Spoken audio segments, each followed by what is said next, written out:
Mun inget waktu katuka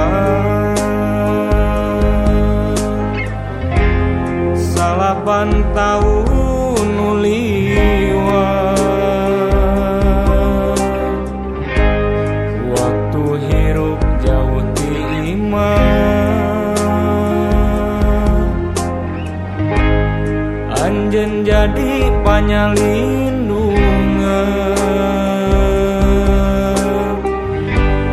Dedeh asih gede kanyaan,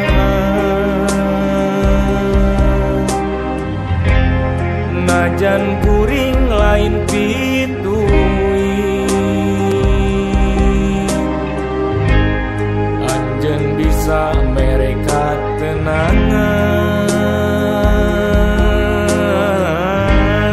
ubar hate ti manehna. Jambe kuring teu sorangan,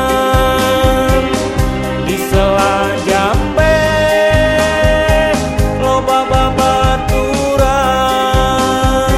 daharna ngariung ngaji babarengan, sholat berjamaah, jadi santri pinu kurasa kabungan.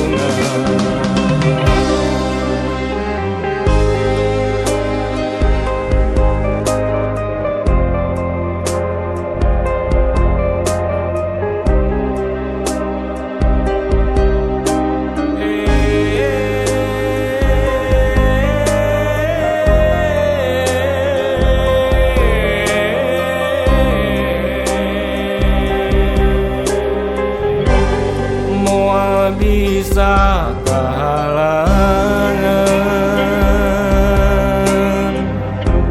lamun kuring hayang anjan, najan jauh rek disorang, hayang panggih jeung baraya.